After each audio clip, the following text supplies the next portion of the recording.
Bismillahirrahmanirrahim. Assalamualaikum warahmatullahi wabarakatuh. Alhamdulillah. Alhamdulillahi rabbil alamin.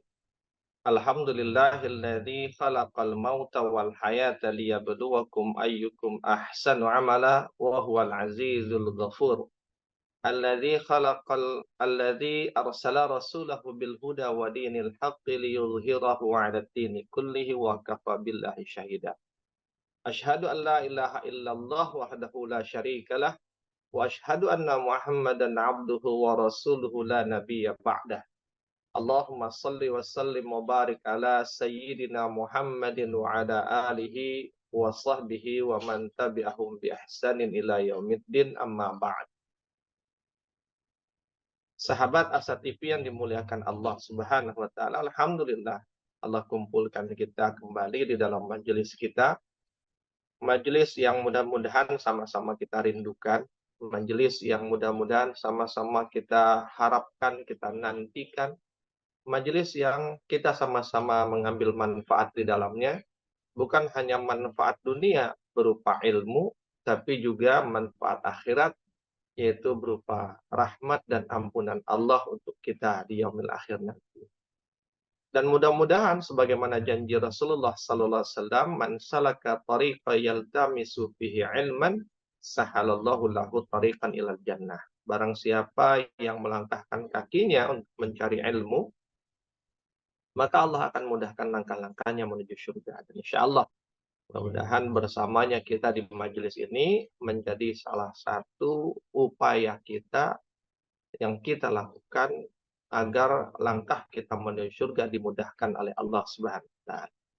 Dan mudah-mudahan sebagaimana Allah juga mengumpulkan kita di tempat ini, di majelis ini, semoga Allah juga akan mengumpulkan kita kelak di dalam surganya bersama dengan orang-orang yang kita cintai. Amin ya Allah ya rabbal alamin. Sahabat Asa TV yang dimuliakan Allah Subhanahu wa taala, kita masuk di bulan Maulid ya. Di bulan Maulid sekarang itu hitungannya tanggal 19 kalau tidak salah, 19 Rabiul Awal. Kita masuk di bulan di mana yang ya para ulama di antaranya berpendapat bulan di mana Rasulullah Muhammad SAW dilahirkan. Dan tentu ini menjadi sesuatu yang penting buat kita sebagai seorang muslim.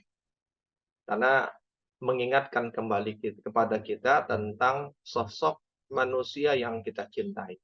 Sosok manusia yang dengannya hidayah Allah itu sampai kepada kita. Sosok manusia yang dengan kehadirannya, maka dia menjadi keberkahan, menjadi nikmat yang sangat besar bagi umat manusia di muka bumi, bahkan bagi alam semesta. Dan tentu ketika kita berbicara tentang pribadi ini, tentang Rasulullah Muhammad SAW, ada banyak hal yang kita bisa mengambil pelajaran darinya. Selain juga karena itu menjadi tuntutan dari Allah. Laqad kana lakum fi Rasulillahi uswatun hasanah. Kata Allah, sungguh telah ada pada diri Rasulullah itu uswatun hasanah. Ya kan? Contoh teladan yang baik. Maka manusia normal, ya, sebagai manusia yang normal, apalagi normal beriman pula, gitu. Maka seharusnya kita menghendaki kebaikan. Dan ketika kita menghendaki kebaikan, maka kita pasti akan mencari di mana kebaikan itu berada. Dan ketika kebaikan itu ada pada diri seorang Muhammad sallallahu alaihi wasallam, maka kita pasti akan berupaya untuk meneladaninya. Nah, sahabat Asa TV yang dimuliakan Allah, ditambah lagi ketika kita berbicara tentang Rasulullah sallallahu alaihi wasallam, maka ada satu bab di antara pelajaran-pelajaran di dalam Islam, yaitu ketika berbicara tentang wajibuna nahwa Rasul. Bahwa sesungguhnya kita ini punya kewajiban loh terhadap Rasul. Ya. Lantas apa kewajiban kita kepada Rasul? Nah, di momentum momentum Maulid inilah mungkin kita perlu bukan hanya ya sekedar mengingat dan menyebut beliau, tapi juga mengingat-ingat, gitu. Mencoba untuk mengingat-ingat, mempelajari kembali tentang apa sih kewajiban kita. Karena tentu tuntutan yang paling besar adalah memenuhi kewajiban. Dan kewajiban kita kepada Rasul itu ada. Nah, ketika kita bicara tentang kewajiban kita kepada Rasul, ya para ulama menyebutkan banyaklah. Ada yang mengatakan 6, ada yang mengatakan 7, ya kan. Tapi kita tidak fokus kepada bilangan berapa jumlah. Tapi kita fokus kepada apa poinnya, apa apa kewajiban kita itu kepada Rasulullah Sallallahu Alaihi Wasallam, khususnya dengan Muhammad Sallallahu Alaihi Wasallam. Nah, setidaknya di antara kewajiban kita kepada Rasulullah itu yang pertama adalah imanubih. Ya, kita bagaimana kita beriman dengannya. Jadi mengimani dia. Ya, dan ketika bicara tentang kewajiban beriman dengannya, uh, beriman kepadanya, maka mengimaninya itu ada dua lingkupnya. Ya, ada dua lingkupnya. Lingkup yang pertama adalah mengimani dia sebagai nabi dan rasul. Itu lingkup yang pertama. Mengimani Muhammad sallallahu alaihi wasallam sebagai nabi dan rasul. Dan mengimani dia sebagai nabi dan rasul ada konsekuensinya. Apa konsekuensinya? Konsekuensinya berarti kita wajib mengimani apapun yang dibawanya, apapun yang diajarkannya, apapun risalah yang disampaikannya. Dan ketika yang dibawanya, yang diajarkannya, dan risalah yang disampaikannya itu adalah Islam, dan sumber dari Islam itu ada dua, yaitu Al-Quran dan Sunnah atau hadis Nabi, maka berarti kita harus mengimani Quran dan juga hadis Nabi sebagai sumber dari Islam. Nah, sahabat Asa TV yang dimuliakan Allah, dan ketika mengimani dua hal tersebut, mengimani Quran dan Sunnah, maka tuntutan mengimani bukan hanya kita mempercayai kebenaran dari apa yang disampaikan Quran dan disampaikan hadis, tapi juga ya kan, eh, harus dibuktikan dengan pengamalan, dengan menghidupkan yang kita percayai itu di dalam keseharian kita. Jadi menghidupkannya dalam tiga pendekatan ya. Kalau dalam teori belajar itu kan ada kognitif, afektif, dan psikomotorik. Nah, bagaimana menghidupkan Quran dan Sunnah itu di dalam kognitif kita, ya kan? Sehingga cara berpikir kita, mindset kita, logika-logika kita, argumentasi-argumentasi kita adalah sesuatu yang tidak bertentangan dengan Quran dan hadis. Merujuk kepada Quran dan hadis. Logikanya logika Quran dan hadis. Pola berpikirnya, mindsetnya mindset Quran dan hadis. Sehingga setiap kali dia menghadapi apapun di dalam kehidupan, maka pendekatan berpikirnya untuk menghadapi sesuatu itu, selalu pendekatannya nggak lepas dari Quran dan hadis. Atau kalaupun ya, melakukan pendekatan dengan uh, hal yang lain, dia tidak terlepas atau tidak bertentangan dengan Quran dan hadis. Sahabat Asatid. Lalu juga secara afektif, tadi kognitif, secara afektif, maka bagaimana kemudian kita menjadi pribadi yang sikap kita, ya kan, dasar kita dalam menyukai ataupun membenci sesuatu, like and dislike kita. Kan kalau afektif kita bicara like and dislike, bicara sikap. Maka ukuran kesukaan dan ketidaksukaan kita itu bukan semata karena syahwat kita, apalagi hawa nafsu kita. Tapi ukuran suka dan tidak suka kita adalah apa yang Allahnya suka, apa yang Allah suka, dan apa yang Rasulnya suka. Apa yang Allah benci dan apa yang Rasulnya benci, maka itulah yang kita ikuti. Jadi nilai rasa kita, zauk, nilai rasa kemanusiaan kita, zauk makhluk kita, ya, itu dilekatkan kepada nilai rasa Allah dan nilai rasa Nabi kita. Artinya maksudnya nilai rasa itu yang kita suka, ya selama Allah suka, Rasulnya suka, saya akan suka. Yang kita nggak suka, selama Allah dan Rasulnya nggak suka, saya pun akan nggak suka. Bukan dibalik. Gitu. Yang saya suka nggak mau tahu Allah suka sama Rasulnya suka atau enggak gitu. Enggak seperti itu. Sahabat Asa TV yang dimuliakan Allah. Sehingga eh, penyikapan kita terhadap sesuatu itu objektif, objektif dan ada di dalam kebenaran. Kenapa objektif? Objektif karena tidak ada yang lebih objektif ya kan, di alam semesta ini selain daripada Allah dan Rasulnya.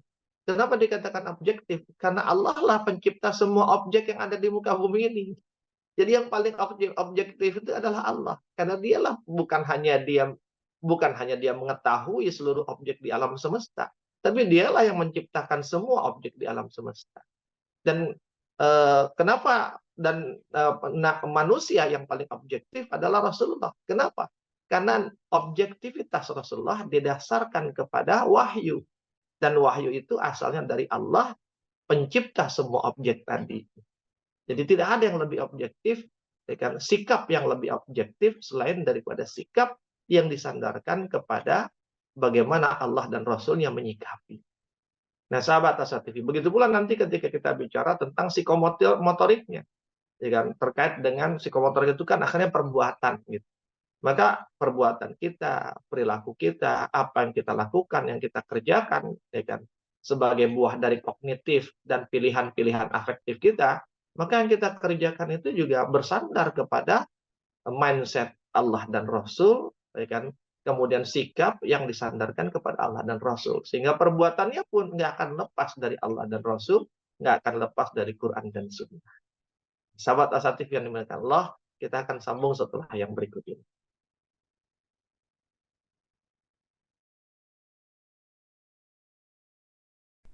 Saat hari Senin tiba, banyak orang yang merasakan malas dan tidak bersemangat menjalaninya. Tapi sekarang tidak boleh lagi terjadi. Tonton saja I Love Monday di Asa TV Indonesia. I Love Monday menghadirkan pembahasan mencerahkan dan aplikatif yang dikemas dalam I Love Myself, I Love My Job, I Love My Prophet, dan satu segmen spesial Solve with Love. I Love Monday setiap hari Senin jam 12.30 waktu Indonesia Barat di Asa TV Indonesia. Inspirasi keluarga Islami. Sahabat Asa TV yang dimuliakan Allah Subhanahu wa taala. Kita sambung dan kita lanjutkan kajian kita.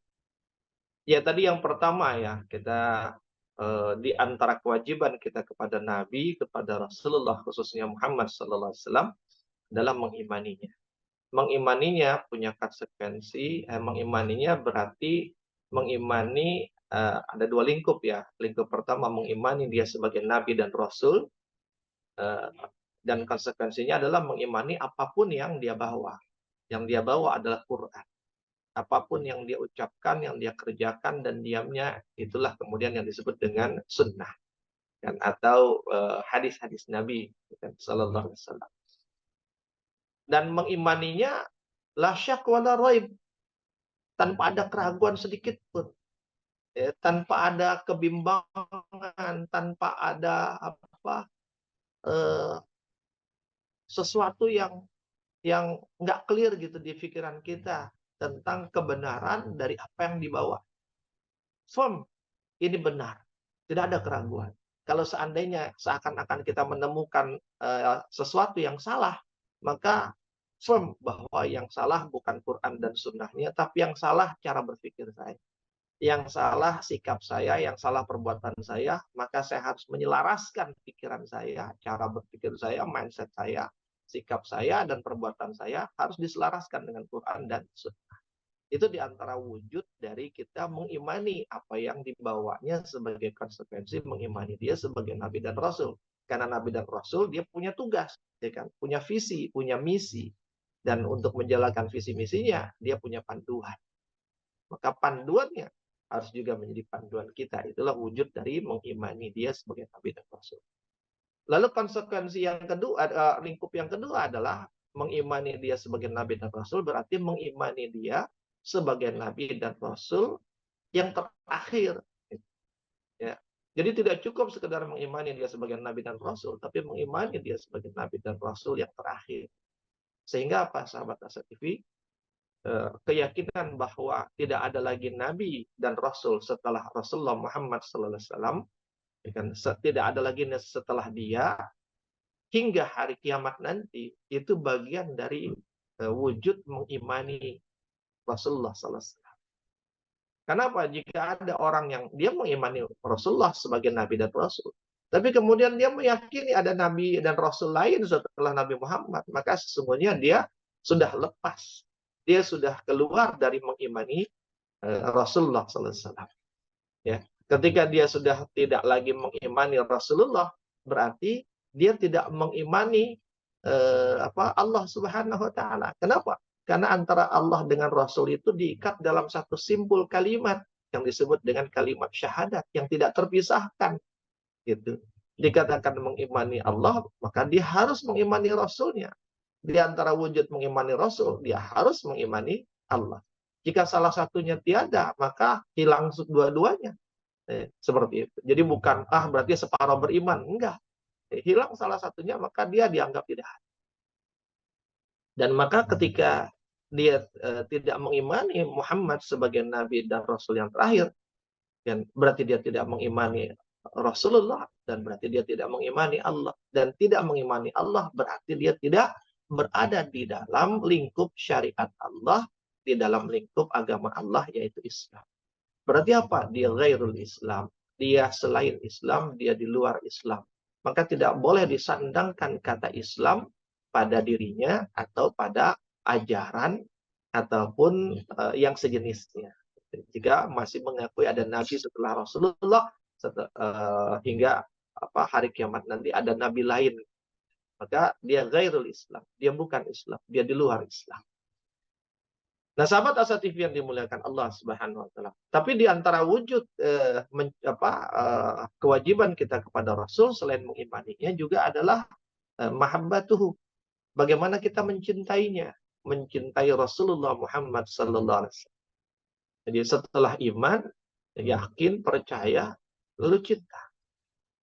Dan ketika bab tentang mencintai ini ada banyak wujudnya. Ya. Contoh, salah satu wujud mencintai itu adalah memperbanyak salawat kepadanya. Ya, berselawat kepadanya. Allahumma shalli wa sallim wa barik ala Sayyidina Muhammad wa ala ali Sayyidina Muhammad. Misalnya seperti itu. Dan kenapa kok itu menjadi ukuran cinta? Ya, karena salawat itu adalah satu bentuk seseorang menyebut dan mengingat nabinya. Jadi cara kita menyebut nama Nabi, mengingat Nabi adalah dengan bersalawat. Karena di dalam salawat itu kita menyebut Nabi. Allahumma shalli wa sallim wa barik ala Sayyidina Muhammad disebut. Menyebut-nyebut nama Nabi. Dan ketika menyebut, maka berarti kita mengingat dia. Karena nggak mungkin antara lisan dengan pikiran itu terpisah. Lisannya nyebut apa, pikirannya mikirkan apa. Kenapa? Karena apa yang dipikirkan itulah yang dikeluarkan oleh mulutnya. Apa yang dipikirkan itulah yang kemudian ditampilkan oleh mulutnya. Jadi pembicaraan kita, ucapan kita adalah cerminan dari pikiran kita. Maka ketika kita berselawat, ya kan, saat itu kita menyebut nama Nabi kita, maka berarti di saat itu kita sedang memikirkan dia, kita sedang mengingat dia. Sahabat Asa TV yang dimuliakan Allah. Nah, maka kemudian salah satu bentuk cinta itu adalah dengan menyebut dan mengingat dia. Dan ketika bicara menyebut dan mengingat, maka tidak ada orang yang selalu menyebut dan mengingat dengan seseorang kecuali dia sedang jatuh cinta dengannya. Makanya orang kan kalau lagi jatuh cinta, yang dibayang-bayangin kan yang dicintainya. Yang dipikirin, yang dicintainya. Yang disebut-sebut, yang dicintainya. Bahkan sampai dikatakan, ya kan, mimpinya pun, igawannya pun tentang yang dicintainya. Yang dipanggil, yang disebut saat dalam mimpinya, dalam igawannya adalah nama yang dicintai. Yang dipikirkan, ya kan, selalu yang dicintai. Sehingga apa? makan tidak terasa enak, minum tidak terasa hilang hausnya, ya kan, selalu dahaga. Kenapa? Kenapa? Karena eh, semua yang dilakukan itu tidak dirasakan, yang dirasakan hanyalah apa yang diingat. Bahkan bisa saru juga gitu, bisa mengubah cara cara melihat gitu. Kalau kalau kalau mohon maaf nih apa, ya zaman-zaman dulu lah ya. Kan kalau dulu tuh ada ungkapan, kalau cinta sudah melekat, bahkan apa, kotoran kucing pun terasa coklat, kan katanya begitu. Nauzubillah. Artinya itulah cinta, membutakan, ya kan? Membuat orang itu lupa dengan sesuatu yang bahkan mungkin hakikatnya dia A, tapi dia tidak melihat hakikat itu sebagai A, tapi melihat hakikat yang lebih daripada A atau yang berbeda sama sekali dengan A. Gitu. Sehingga tadi itu kotoran kucing yang hakikatnya kotoran, tapi dilihatnya seperti seperti coklat. Gitu. Semua yang buruk itu terlihat baik, semua yang jelek itu terlihat indah. Itulah orang jatuh cinta karena dia selalu berbunga-bunga dan bunga itu adalah keindahan. Ya. Nah, sahabat Asa TV yang dimuliakan Allah Subhanahu wa taala. Maka kemudian eh, selawat, perbanyak selawat, bagian dari bentuk cinta kita kepada beliau. Nah, tapi itu kemudian ketika kita bicara cinta juga bukan sekedar tentang memperbanyak selawat. Tapi di antara wujud cinta juga adalah bagaimana kita ittiba.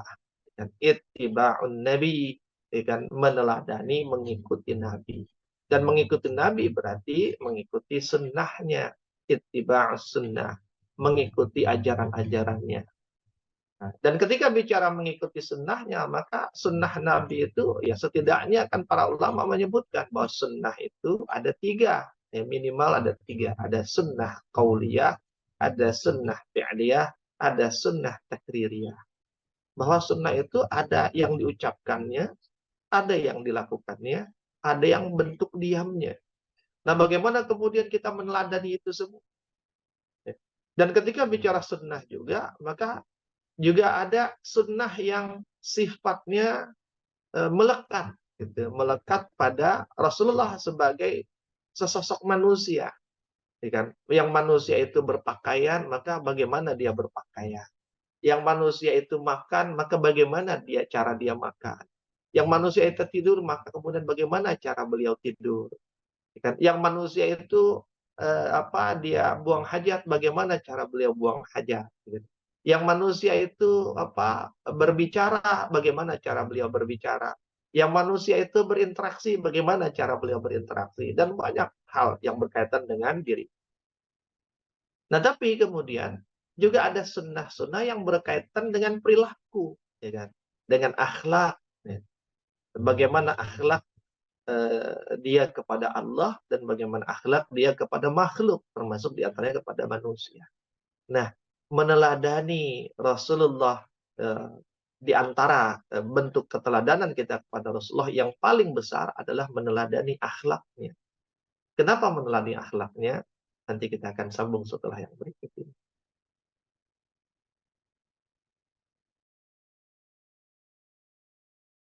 Menuntut ilmu adalah sebuah jalan yang akan mengantarkan manusia pada kemuliaan.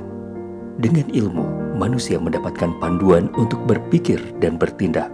Untuk itu, Asa TV Indonesia menghadirkan Pustaka Asa, sebuah ruang pembelajaran sistematis bersama para pakar di bidangnya. Quranic Study Series, Quranic Life, Prophet Manner, dan berbagai bidang keilmuan yang dibahas dengan cara menyenangkan. Pustaka Asa hadir setiap Sabtu jam 19.30 waktu Indonesia Barat, hanya di Asa TV Indonesia. Sahabat Asa TV yang dimuliakan Allah Subhanahu wa taala. Ya, kita sambung lagi ya. Ini mulai menghangat ya. Ya, ada banyak sunnah Nabi. Sunnah dia berpakaian, sunnah dia bagaimana dia tidur, dia duduk.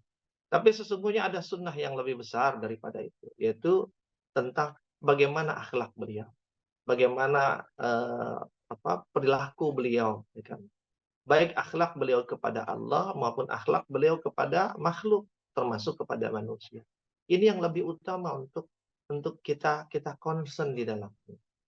bahwa bahwa kita berpakaian seperti Nabi, ya itu bagus. Bahwa kita berjalan seperti Nabi, ya itu bagus. Bahwa kita tidur seperti Nabi, ya itu bagus.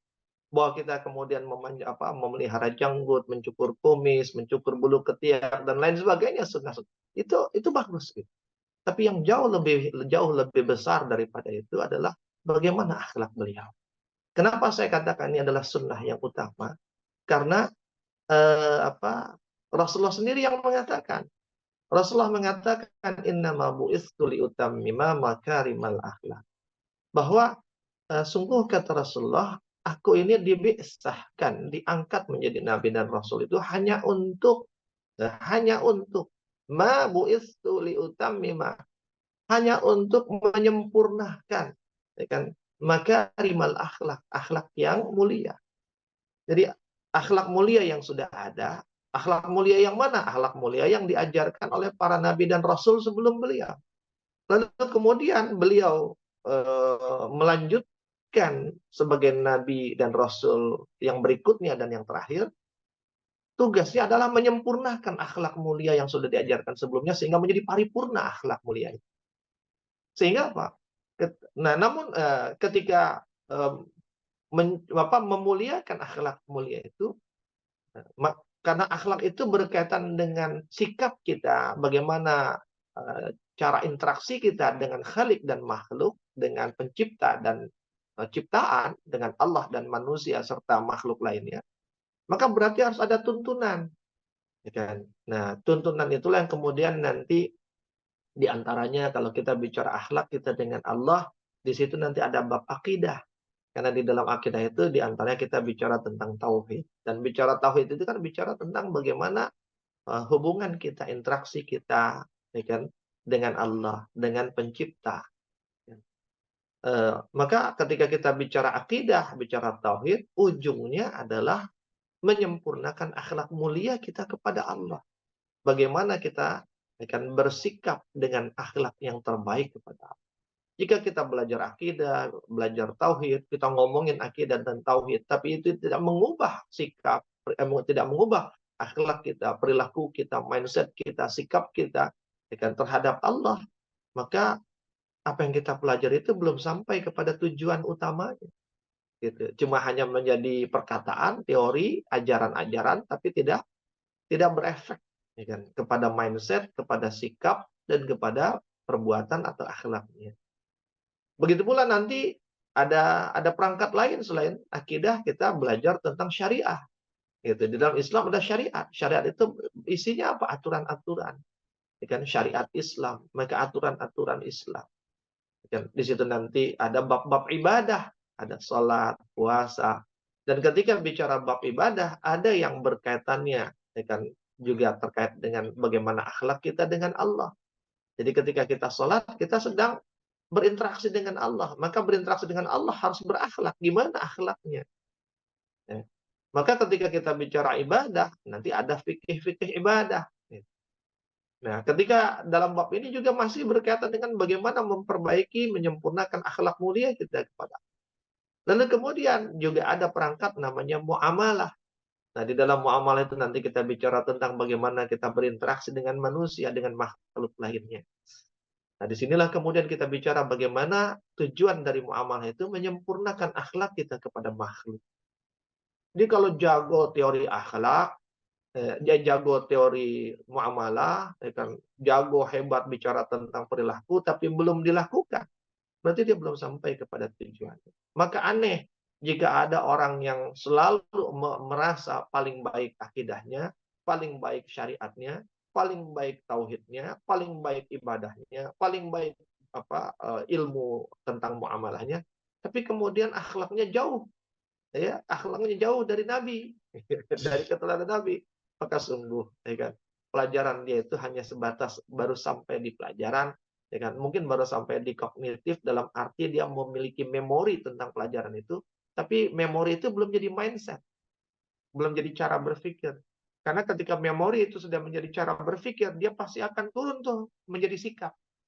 Dan kalau sudah menjadi sikap, dia akan dengan sendirinya perlahan tapi pasti menjadi perbuatan. Sahabat Asa TV yang dimuliakan. Itulah kenapa kemudian akhlak itu menjadi sunnah yang paling utama dan yang harus kita teladani dari Rasulullah SAW. Nah, ketika kita bicara akhlak Rasul, ada banyak akhlak yang dicontohkan. Namun, karena ini masih berkaitan temanya dengan belajar dari hijrah Nabi, cuma karena kita masuk di momen Maulid Nabi, maka saya mencoba mix antara hijrah dengan Maulid ini. Nah, di dalam hijrah Nabi itu, ketika Rasulullah SAW dan Abu Bakar sampai di kota Makkah, sahabat Asad TV, ya sampai di kota Madinah, ya, itu semua manusia berkumpul, ya, kaum muslimin berkumpul menyambut beliau. Ya. Namun ketika kaum muslimin berkumpul menyambut beliau, ini psikologi massa nih, ya. Psikologi massa itu kan ketika ada orang berkumpul berhimpun, maka orang-orang yang lewat di sekitarnya gitu, yang melihat, yang tadinya numpang lewat doang, penasaran gitu. Ada apaan ngumpul-ngumpul ya? Ada apaan sih? Pengen tahu. Keponya tuh muncul gitu. Nih kalau disebut teori teori teori apa? Tukang obat gitu. Ya, tukang obat itu kan ketika dia mau jualan gitu, ya, tukang obat dalam tanda petik ya. Ketika dia mau jualan, dia datang kalau nggak ke terminal ke pasar kan yang orang ramai. Ya dia datang sendiri? Enggak, dia datang dengan orang-orangnya. Ya setidaknya ada 8 sampai 10 orang yang membersamanya, tapi tidak datang bareng-bareng gitu. Ketika dia gelar lapak, gitu, buka mulai jualan obat, tiba-tiba orang-orang dia itu datang, teng teng teng satu-satu sampai kemudian 8 10 orang berkumpul di situ, terus sampai dengan suara-suara, "Wah, ini obat ini ampuh segala macam, bisa diobat sembuhkan." Kemudian yang teman-teman itu kata, "Wah, saya mau dong, saya mau." Akhirnya apa? Orang di pasar, di terminal yang lewat lalu lalang itu ngelihat, "Nih ada apaan sih?" gitu, "Kok rame-rame?" Penasaran akhirnya datang. Datang satu, makin rame, makin banyak yang penasaran, makin banyak yang datang. Akhirnya apa? Berhasil dia. Ya, sahabat satu. Itu psikologi massa. Nah, Rasulullah menyadari itu. Rasulullah nggak pernah belajar psikologi massa karena ilmu psikologi juga mungkin belum ada di saat itu. Tapi itulah bukti dari kenabian dia. Gitu. Dia ummi, dia tidak pernah belajar itu, tapi bahkan dia bisa melakukan itu dengan sangat mahir. Kenapa? Karena Allah yang mengilhamkan kepada dia. Dia tahu betul bahwa orang akan berkumpul dan di Madinah itu tidak homogen ya. Madinah itu heterogen. Bukan hanya ada kaum muslimin Aus dan Khazraj, tapi juga di dalamnya ada orang-orang musyrikin Arab. Di dalamnya juga ada orang-orang Yahudi dengan para pemukanya. Di dalamnya juga ada orang-orang Nasrani dengan para pemukanya dan lain-lain, macam-macam. Sehingga ketika berkumpul awalnya mungkin ya kan umatnya yang berkumpul. Lama-lama penasaran akhirnya banyak orang dan akhirnya orang Yahudi ikut ngumpul, orang musyrik ikut ngumpul, orang Nasrani ikut ngumpul karena penasaran. Nah, kenapa saya katakan Rasulullah cerdas dan dia menyadari itu? Karena beliau juga tahu bahwa Madinah itu heterogen. Dan ketika semua orang berkumpul, dia tahu betul bahwa bukan hanya orang Islam yang berkumpul. Maka kecerdasan itu terbukti dari apa yang beliau katakan setelah itu.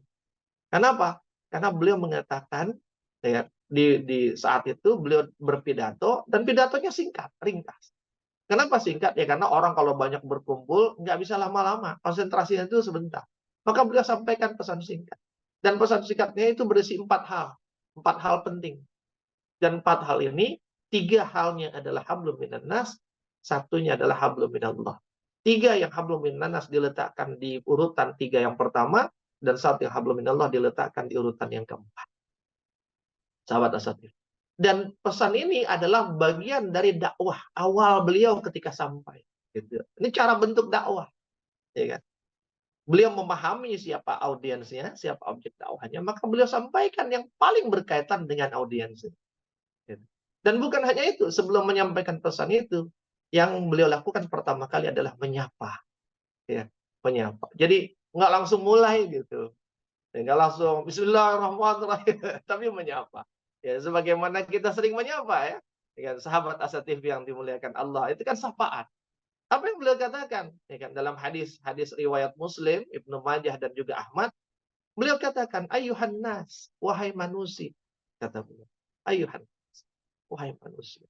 Beliau sapa dengan sebutan ayuhan nas. Bukan ayyuhal mu'minun, tapi ayuhan nas, wahai manusia. Kenapa? Karena beliau tahu yang hadir bukan hanya orang beriman, tapi ada di luar orang beriman. Dan beliau tahu bahwa inilah peluang untuk menyampaikan tentang keramahan, kebaikan Islam kepada orang di luar Islam. Sekaligus untuk menunjukkan betapa santunnya beliau yang ketika itu sebagai tamu yang datang, betapa ramahnya dan santunnya beliau sehingga beliau menyapa tuan rumah. Sahabat Asa TV yang dimuliakan Allah. Lalu apa yang beliau katakan? Kita sambung setelah yang berikut ini.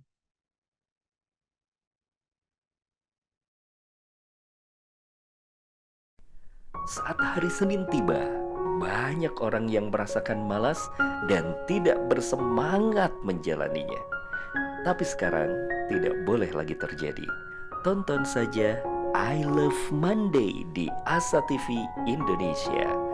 I Love Monday menghadirkan pembahasan mencerahkan dan aplikatif yang dikemas dalam I Love Myself, I Love My Job, I Love My Prophet, dan satu segmen spesial Solve with Love. I Love Monday setiap hari Senin jam 12.30 waktu Indonesia Barat di Asa TV Indonesia. Inspirasi keluarga Islami. Sahabat Asa TV yang dimuliakan Allah Subhanahu wa taala. Kita sampai di segmen terakhir nih ya. Mudah-mudahan ini bisa menjadi closing yang baik buat kita semua, buat saya dan juga buat sahabat Asa TV semuanya. Dan mudah-mudahan ini bukan hanya menjadi sebuah jiping ya, ngaji kuping gitu, tapi betul-betul menjadi sebuah ngaji yang masuk di pikiran kita, jadi memori kita, lalu menjadi mindset kita, lalu kemudian menjadi sikap kita, lalu menjadi amal perbuatan buat kita. Sahabat Asa TV, apa yang Rasulullah katakan setelah dia menyapa ketika itu? Ayuhan nas, kata beliau.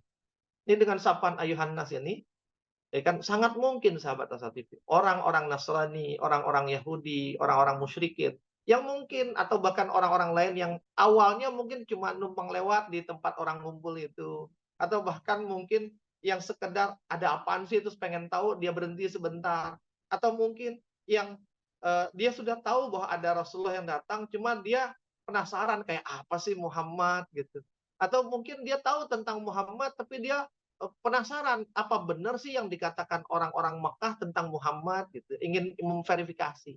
Dan sebagaimana ini dilakukan oleh seorang pendeta Yahudi yang setelah dia masuk Islam, dia menyaksikan peristiwa itu, dan setelah dia masuk Islam, kemudian dialah yang meriwayatkan hadis yang diriwayatkan oleh Imam Muslim, Ibnu Majah dan Ahmad yang akan saya bacakan ini. Gitu. Namanya Abdullah bin Salam. Abdullah bin Salam itu pendeta Yahudi. Ketika Rasulullah datang, dia lihat Rasulullah, dia hanya mengatakan, sungguh tidak aku lihat, ya kan, pada raut wajahnya itu kan ciri seorang pendusta. Jadi dia udah wah gitu, udah kagum duluan ngelihat Rasulullah. Maka rasa kagum itu, penasaran itu semakin menguat, membuat dia ingin duduk mendengarkan. Mau ngomong apa sih ini Muhammad? Dan ketika didengarkan pesan Rasulullah itu, dia semakin yakin, tapi dia ingin memastikan. Ya kan? Sehingga begitu selesai Rasulullah pidato, dia datangi Rasulullah, dia minta izin kepada para sahabat untuk menemui Rasulullah. Dan ketika menemui Rasulullah, dia mengatakan dalam hadis yang lain, ya kan? Dia bertanya, "Ya Muhammad, ya kan? Izinkan aku bertanya sesuatu." Intinya untuk meyakinkan dia. Aku hendak menyampaikan 3 hal, 3 pertanyaan. Yang 3 pertanyaan ini tidak akan bisa menjawabnya kecuali dia seorang nabi. Jika engkau nabi, maka engkau pasti akan mampu menjawabnya.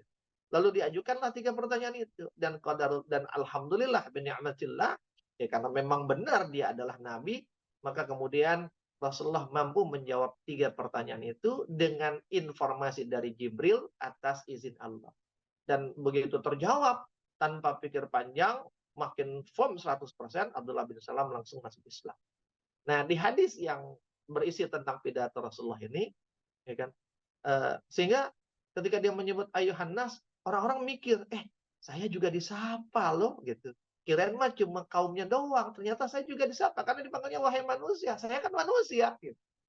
Ada mungkin orang yang berpikir, ternyata saya juga diajak ngomong sama dia ya. Dia mau ngomong sama saya juga gitu. Bukan mau ngomong sama orang-orang dia doang. Mau ngomong sama saya juga. Ternyata dia ramah loh. Dia negor saya. Padahal dia nggak kenal saya juga nggak kenal dia. Tapi dia negor saya gitu.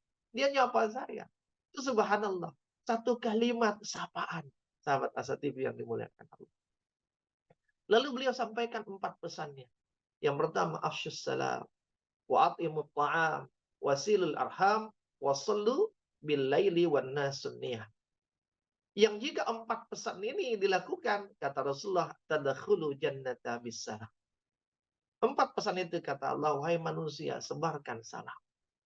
Berbagilah makanan, sambunglah, ikatlah dengan tali silaturahim, dan sholatlah di malam hari di saat manusia itu sedang tertidur. Jika 4 ini dilakukan, tadkhulu jannata bisalam, maka kalian akan masuk ke dalam surga dengan penuh keselamatan. Sahabat Asa TV yang dimuliakan Allah. Saya hanya ingin mengelaborasi sedikit di poin yang pertama. Afsyus salam, sebarkan salam. Yang itu sudah beliau lakukan di awal dengan sapaan tadi, ayuhan nas. Gitu. Tapi kemudian ditakkid lagi, gitu, dikhususkan lagi, ya kan? Sapaan dalam Islam, afsyus salam. Ketika bicara sebarkan salam, maka salam ini dalam konteks kalimat ini maknanya adalah sebarkan salam. Assalamualaikum. Karena itulah sapaan di dalam Islam. Assalamualaikum. Assalamualaikum. Assalamualaikum. Artinya apa? Dimanapun kita berada, bertemu dengan siapapun, kenal ataupun tidak, ya kan? Jika memungkinkan kita melakukannya, Assalamualaikum. Assalamualaikum. Hei, Assalamualaikum. Apa kabar? Kalau saya ingat waktu saya kecil tuh ya, dulu di kampung, saya lahir besar di Betawi, dulu masih kampung Betawi. Itu kalau jalan di jalan kampung gitu, itu ada ibu-ibu lagi nyapu, Assalamualaikum Bu Haji, gitu. Nyapu nih. Iya nih, bersihin pekarangan. Nggak sekalian pekarangan saya tuh, gitu. Seperti itu sapaan-sapaan kehangatan gitu, keakraban. Terus kemudian ada orang baru keluar dari rumah, Pak Haji, baru keluar nih. Iya nih, baru selesai urusan di dalam. Masya Allah, berkah Pak Haji, berkah gitu kan. Ketemu siapa ya, Kang, apa kabar Kang? Gitu. Jadi disapa semua gitu. Ketemu orang sapa. Assalamualaikum, apa kabar? Masya Allah. Maka kalau ini dilakukan, indah kehidupan ini, sahabat Asatif. Jadi suasana itu akrab. Dan itu hilang dari negeri kita hari ini. Sebarkan salam. Nah, ditambah lagi salam itu adalah doa. Assalamualaikum. Keselamatan atasmu. Warahmatullah, dan rahmat Allah atasmu. Wabarakatuh, dan juga keberkahan dari Allah untukmu.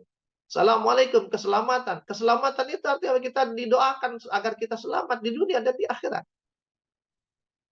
Di dunia selamat, kita hidupnya bahagia. Di akhirat selamat, kita masuk surga. Warahmatullah, dan rahmat Allah untukmu. Rahmat Allah itu yang menjadi sebab kita dimasukkan ke dalam surga. Berarti didoakan semoga rahmat Allah atasmu, kita doakan masuk surga. Wabarakatuh, keberkahan Allah atasmu. Barakah adalah kasratul khair wa ziyadatul khair. Kebaikan yang banyak dan kebaikan yang terus bertambah. Kita didoakan semoga kebaikanmu semakin banyak dan terus bertambah banyak. Kebaikan di dunia dan kebaikan di akhirat. Di dunia banyak kebaikan, kita bahagia. Di akhirat banyak kebaikan, kita di surga. Jadi kita didoakan surga semua. Maka lucu kalau ada orang disapa dia tidak menyapa balik. Itu poin pertama. Tapi di balik poin pertama itu secara eksplisit pesannya adalah sapa manusia. Ya kan? Tegur manusia, jadilah orang yang ramah. Tapi secara implisit di balik makna itu apa? Dahuluilah kebaikan. Karena menyapa itu kebaikan. Jadi apa? Jadilah orang yang mendahului kebaikan, bukan jadi orang yang sekedar mengikuti kebaikan. Mengikuti kebaikan itu baik. Tapi lebih baik lagi jika kita mendahului kebaikan. Kita menjadi follower kebaikan itu baik. Tapi kalau kita menjadi leader, menjadi inspirator kebaikan itu jauh lebih baik. Orang yang mengucapkan salam, kan yang Rasulullah perintahkan, sebarkan salam. Artinya sapa orang. Bukan sekedar menjawab sapaan orang. Jadi bukan sekedar, Waalaikumsalam. Kalau Waalaikumsalam itu responsif. Orang melakukan, kita respon. Kalau orang nggak melakukan, kita nggak ada respon. Dan menjawab salam itu wajib. Wajib itu dilakukan, dapat pahala, ditinggalkan berdosa. Sehingga orang yang menjawab salam boleh jadi karena dia takut dosa. Kan dia jawab. Jadi dia terpaksa untuk menjawab karena daripada dosa. Berbeda dengan orang mengucapkan salam. Ketika dia mengucapkan salam, hukumnya sunnah. Dia kerjakan, dia berpahala. Nggak dikerjakan, dia nggak dosa. Artinya apa? Dia nggak ada kepentingan. Sehingga ketika ada orang mendahului salam, berarti dia memilih untuk berbuat baik. Dia bukan terpaksa berbuat baik, tapi dia memilih untuk berbuat baik. Jadi pendahulu kebaikan. Jadi inspirasi kebaikan. Yang dengan apa yang dia lakukan, kemudian orang merespon kebaikannya dengan kebaikan pula. Ya. Makanya di dalam surat Al-Waqiah akan disebut ada 3 kelompok manusia. Ada disebut ashabus shimal, ashabul yamin, dan sabiqunas sabiqun. Ashabus shimal di neraka. Ashabul yamin dengan sabiqunas sabiqun di surga. Jadi di surga ada 2 kelompok. Kenapa dipisah sama-sama di surga? Ya karena memang punya karakter yang berbeda. Dan punya dapat fasilitas yang berbeda juga di surga. Siapa sabiqunas sabiqun? Dari kata sabiq artinya yang mendahului. Jadi sabiqun as-sabiqun ada kelompok orang yang terdahulu di antara yang terdahulu. Orang-orang yang mendahului. Mendahului setiap kebaikan. Siapa? Ashabul yamin. Orang-orang yang mengikuti kebaikannya sabiq. Ya. Jadi ada orang yang mendahului kebaikan, menginspirasi ashabul yamin untuk melakukan kebaikan. Atau ada orang yang menghasilkan kebaikan, yang kebaikannya itu dinikmati oleh ashabul yamin yang menjadi penikmat kebaikan. Jadi menjadi penikmat kebaikan saja baik, apalagi menjadi penghasil kebaikan. Yang kebaikan kita hasilkan itu kemudian dinikmati oleh manusia. Kita dapat pahala karena menghasilkan kebaikan, dan kita dapat pahala karena membuat orang jadi bisa melakukan kebaikan dengan sebab kita. Dan kita dapat pahala dengan segala kebaikan yang dia lakukan dengan sebab kebaikan kita, itu tidak akan pernah putus untuk kita walaupun dia yang melakukan. Itu yang disebut dengan pahala jariah, amal jariah. Sahabat Asatif yang dimuliakan Allah. Jadilah pendahulu kebaikan. Jadilah pengawal. Yang kalau di dalam tafsir itu disebutkan. Ya kan? Yang dimaksud dengan sabiqun as-sabiqun kan disebut tuh. Kalau sabiqun as-sabiqun disebutnya ya kan sullatun minal awwalin wa qalilun minal akhirin. Banyak dari generasi awal Islam dan sedikit dari generasi akhir. Beda dengan ashabul yamin. Sullatun minal awwalin wa sullatun minal akhirin. Banyak dari generasi awal, banyak juga dari generasi akhir. Nah, generasi awal itu menjadi sabik wajar. Tapi bagaimana kita generasi akhir menjadi sabik, orang yang mendahului? Nah, para ulama mengatakan, kalau dalam bab sholat berjamaah misalnya, siapakah sabik? Yang ada di saf terdepan. Gitu. Yang ada di saf berikutnya, dia ashabul yamin.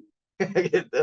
Ya. Kalau dalam konteks sedekah, ketika banyak orang diajak untuk sedekah untuk Palestina, belum ada yang sedekah. Ada satu yang memulai, yang itu menginspirasi yang lain. Wah, dia aja tuh, gua tahu tuh dia kagak kaya, tapi dia mau sedekah. Masa gue yang kayaan dari dia gua nggak sedekah? Gua sedekah juga ah. Ketika dia katakan gua sedekah juga, dia jadi ashabul yamin. Sementara yang menginspirasi dia itulah sabiqun as-sabiqun. Dalam semua kebaikan, maka orang yang mendahului kebaikan itu itulah sabiqun as-sabiqun. Ya kan? Maka di dalam Quran juga disebut fastabiqul khairat. Ya kan? Fastabiq juga dari kata sabiq, artinya berlomba-lomba dalam kebaikan. Kalau berlomba-lomba itu kan kita nggak sendirian tandanya. Ada yang lain bersama kita yang melakukan hal yang sama. Gitu. Nggak ada orang lomba sendirian. Kalau lomba sendirian dia pasti menang. Gitu kan. Ya. Nah karena lomba rame-rame, dan rame-rame itu melakukan hal yang sama dengan kita, kata Allah, fastabiq. Fastabiq itu bukan sekedar kita, yuk kita ikut lomba. Enggak. Bukan sekedar ente ikut lomba ada di dalam kebaikan. Enggak. Tapi kata sabiq artinya mendahului, kita bukan hanya dimotivasi untuk ikut deh tuh gabung jamaah kebaikan, tapi juga dimotivasi untuk jadilah kamu yang pertama di dalam kebaikan itu. Jadilah kamu orang terdepan di dalam perlombaan itu. Jadilah kamu pemenangnya. Bukan hanya sekedar ngeramein. Ngeramein saja sudah baik. Apalagi kemudian jadi juara, jadi pemenang, jadi yang terdepan, jadi penginspirasi. Sahabat Asa TV. Itu yang implisit dari pesan afsyus salam, sebarkan salam. Orang yang mendahului menyapa. Nah, kemudian kata salam bukan hanya bermakna sebagai greetings gitu, sapaan, assalamualaikum. Tapi kata salam sebagai sebuah kata dia juga punya makna. Apa makna kata salam? Artinya selamat. Maka ketika dikatakan afsyus salam, sebarkanlah salam, sebarkanlah keselamatan, sebarkanlah kedamaian. Maka yang dipesan oleh Rasulullah, wahai manusia, jadilah kalian penyebar keselamatan. Jadilah kalian penyebar kedamaian. Manusia saja digituin nama Rasul, apalagi orang beriman. Harusnya dia menjadi penyebar kedamaian. bukan malah menjadi penyebar teror, bukan malah menjadi penyebar keresahan, penyebar permusuhan, kebencian, dan lain sebagainya. Jadi penyebar kedamaian dan keselamatan. Sehingga apa? Ketika dia menjadi penyebar kedamaian dan keselamatan, dimanapun dia berada, orang tahu ini orang baik. Kenapa? Karena dia selalu bawa kebaikan. Dan ketika orang tahu ini orang baik, selalu bawa kebaikan, tidak ada manusia sejahat apapun manusia, melainkan dia pasti menyukai kebaikan. Jadi kalau ada manusia jahat, penjahat, penjahat pun dia masih ingin menikmati kebaikan. Makanya penjahat ketika diperlakukan oleh aparat penegak hukum, dipukulin, dihajar, dia sendiri marah, dia nggak suka. Padahal mungkin dia dibegitukan, dia ketangkep karena dia habis ngebegal orang. Dia ngebegal orang, dia bacok orang, dia mukulin orang. Tapi begitu dia dipukulin, dia nggak mau juga. Jadi orang yang paling jahat pun yang melakukan kezaliman, dia pengen dibaikin. Apalagi orang baik, sahabat asat itu. Maka ketika kita menjadi orang yang menyebarkan kebaikan, menyebarkan kedamaian, keselamatan, semua orang akan senang. Sehingga apa? Adanya kita, hadirnya kita, disyukuri. Perginya kita, tiadanya kita, ditangisi. Wah, dia datang, wah asik nih dia datang. Bisa makan gratis kita nih. Wah, dia datang, seru nih gitu. Begitu dia pergi, entah dia pergi dari majelis atau dia meninggal, nangis orang, ya Allah, dulu waktu ada dia, Masya Allah, indahnya gitu. Kita begini-begini, kampung ini waktu dia masih di sini, rasanya kampung ini damai, macam sekarang udah nggak ada dia. Kita ngisi. Bukan malah sebaliknya. Jadi orang yang datangnya dikesali, perginya disyukuri. Gitu. Ketika dia datang, dia datang. Nggak seru, nggak seru. Rese nih gitu. Nggak asik lagi, udah bubar. Malah bubar gitu. Dan ketika dia pergi, apalagi dia mati, misalnya dia meninggal, orang malah berucap, Alhamdulillah, akhirnya mati juga dia gitu. Nauzubillah, kita mati orang, Alhamdulillah gitu. Sahabat Asatid yang dimuliakan. Nah, maka dari itu, mohon maaf nih agak panjang nih ya di sesi yang ini, sahabat Asatid. Tanggung diselesaikan saja. Maka, ya kan, ketika ada salah seorang sahabat, ya kan, Abdullah bin Amr bin Amru, dia bertanya kepada Rasulullah, ya kan, ya Rasulullah, ayul muslimun afdal. Ya Rasulullah, muslim seperti apakah yang paling utama? Ya. Lalu kata Rasulullah, al-muslimu man saliman muslimuna min lisanihi wa yadihi. Muslim yang paling utama itu adalah muslim yang kaum muslimin lainnya selamat dari lisan dan tangannya. Gitu. Jadi kejahatan manusia itu dari mulut dan dari tangan. Sahabat asat itu. Yang membuat orang itu benci kepada kita karena perbuatan mulut dan tangan. Hari ini mungkin orang sedikit bicara, tapi apa yang dibicarakannya terwakilkan oleh jari-jarinya. Ya kan? Seperti itu. Jangan di sosmed kita menjadi orang yang memancing keributan terus. Gitu kan? Sahabat asat TV. Sekalipun orang menjahati kita, bahkan sahabat asat TV, ya kan? Itu Allah Subhanahu wa taala di dalam surah Al-Furqan ayat 63 bahkan mengatakan kepada kita, "Wa ibadur rahmanil ladzina yamshuna 'alal ardi haunan wa idza khatabahumul jahiluna qalu salama." Dan hamba-hamba Allah yang Maha Penyayang itu adalah orang-orang yang berjalan di atas bumi dengan rendah hati, dan apabila orang-orang jahil menyapa mereka. Orang jahil itu orang iseng, orang bodoh gitu ya. Menyapa mereka, mereka mengucapkan kata yang mengandung keselamatan. Sahabat Asa TV. Jadi kalau ada orang bodoh, ya kan, yang menghina kita, ngeledek kita dengan apa yang kita lakukan dan kita perbuat, ya kan? Maka ketahuilah dia meledek itu karena dia jahil. Dia jahil dari apa yang sebab kita melakukan. Dia nggak tahu kenapa kita melakukan itu. Dia nggak tahu kenapa kita berbuat itu. Dia nggak tahu bahwa yang kita buat sesungguhnya untuk kebaikan dia. Dia jahil. Dia nggak tahu. Dan dengan kejahilannya, dia ngeledekin kita. Wah, lu rusak lu. Wah, lu payah lu. Wah, lu ini. Wah, diledek-ledek, dimaki-maki, dicaci-caci kita, diumpat kita, diberikan vonis-vonis yang tidak baik. Dan manusia yang jahil ketika melakukan itu kepada kita, hamba-hamba Allah, ya kan? Yang Allah sebut dalam ayat tadi adalah mereka yang ketika orang jahil mengatakan apapun kepada mereka, mereka menjawab dengan kalimat-kalimat yang penuh dengan keselamatan. Karena mereka afsyus salam, mereka menjadi penyebar keselamatan. Jamaah sekalian, hadirin sahabat Asa TV yang dimuliakan Allah Subhanahu wa taala. Maka itulah muslim terbaik kata Rasulullah, muslim yang paling afdal, ya.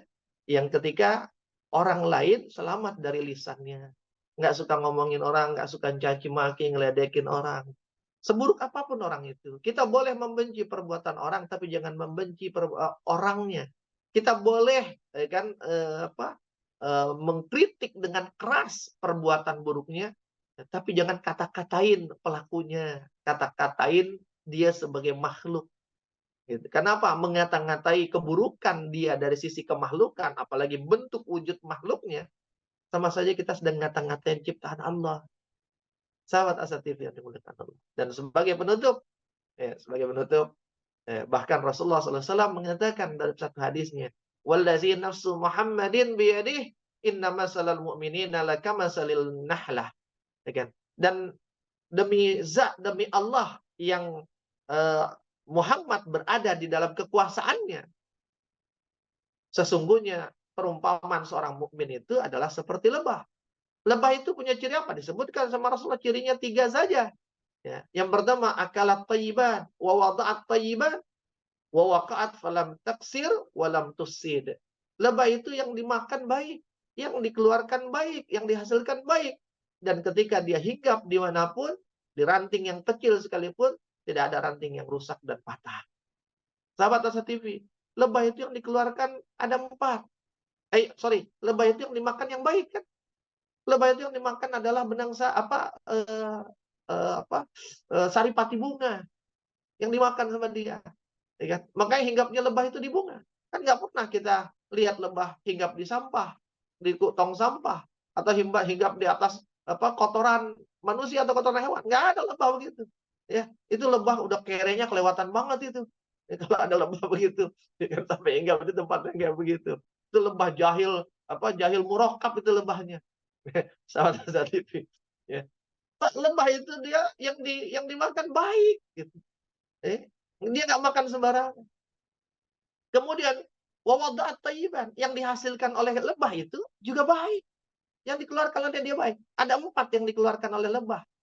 Yang pertama dikeluarkan lewat mulutnya, yang 3 dikeluarkan lewat perutnya melalui lubang. Ya, kalau perut kan lubangnya dubur, kalau mulut kan mulut. Yang dikeluarkan dari mulut lebah apa? Propolis, air liurnya propolis. Yang dikeluarkan dari perutnya apa? Madu, royal jelly, bee pollen. 4 itu bagus. Yang paling bawah itu madu. Di atasnya royal jelly. Lebih di atasnya lagi adalah bee pollen. Paling tinggi kualitasnya adalah propolis. Dan makin tinggi itu makin sedikit. Madu itu paling banyak. Royal jelly lebih sedikit. Bee pollen lebih sedikit dari royal jelly. Propolis lebih sedikit lagi. Makanya harga paling mahal propolis. Kenapa? Karena propolis itu air liur lebah. Pertanyaannya gimana dapetin air liur lebah? Karena kita nggak pernah ngelihat lebah itu ngelepeh. Cuy, cuy gitu kan. Nggak pernah lebah itu ngelepeh, apalagi ngelepeh sembarangan.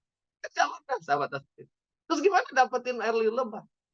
Dari sarangnya. Karena lebah membangun sarang dengan air liurnya.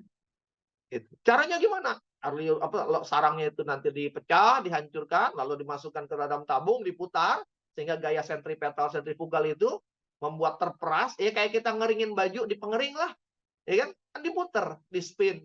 Nanti apa? Air keluar. Nah, nanti propolisnya keluar. Dari 1 kilo sarang lebah, itu paling hanya berapa mili propolis. Makanya propolis mahal harganya. Maka kalau ada propolis harganya murah, itu kemungkinannya, ya kan, kemungkinannya dioplos. Ya. Dioplosnya bisa 2. Bisa dioplos dengan air, atau dioplos dengan lepehnya si penghasil propolis gitu. Ya kan? Ini kan propolis ini kan lepehannya lebah gitu ya. Ya, dicampurnya di oplosnya juga sama lepehan juga lah. Lepehan dia lah cuy gitu kan. Mohon maaf ini hanya candaan aja sahabat asatid. Ya kan? Seperti itu. Baik, nggak ada yang jelek. Yang dihasilkan dari perutnya tadi madu, royal jelly, bee pollen. Nggak ada namanya lebah. Mohon maaf ya, sahabat Asa TV. Pernah dengar nggak lebah itu Atau pernah nggak nemuin lebah gitu? Kalau lalat, kita masih temukan itu lalat. Gitu. Kita nggak pernah nemuin lebah. Gitu. Iya kan? Atau mungkin pernah lihat lebah itu lagi nongkrong gitu, lagi BAB gitu. Kan nggak pernah. Nah, pada saat itu dan dimuliakan Allah. Itulah lebah yang dihasilkan bahan.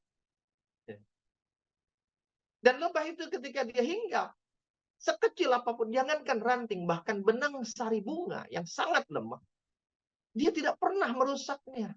Bahkan dia membantu memberikan manfaat dengan kepakan sayapnya, maka benang sari, serbuk sarinya itu terbang dan jatuh ke putik. Gitu. Sehingga terjadilah ya kan, proses fertilisasi, pembuahan. Kalau kalau belum pernah kita lihat ada lebah hinggap di satu ranting kecil, rantingnya patah, sahabat. Kalau ada, temukan lebah hinggap di ranting-rantingnya patah, tolong di videoin. Maka itu bisa diteliti. Jangan-jangan itu lebah sudah obesitas. Dia perlu diet. Sahabat Asa TV yang dimuliakan Allah. Nah, begitulah mukmin seharusnya. Mukmin itu, apapun yang dihasilkan oleh mukmin itu, salah satunya adalah perkataannya. Perkataannya hasil berpikirnya. Perbuatannya. Maka apa yang dia lakukan, apa yang diucapkan, tidak pernah menyakiti orang. Tidak pernah mendatangkan keburukan dan kerusakan. Lalu yang dia makan, yang dia asup, yang dia konsumsi, yang baik-baik, tantang yang buruk. Di mana dia berada, selalu mendatangkan kedamaian dan kebaikan, bukan malah merusak suasana, membuat suasana semakin indah adanya dia. Tawat asatif. Afsyus salam, sebarkanlah salam, sebarkanlah kedamaian, wahai orang-orang beriman, wahai kaum muslimin. Karena kedamaian itu seakan sudah sulit untuk didatangkan dan didapat hari ini.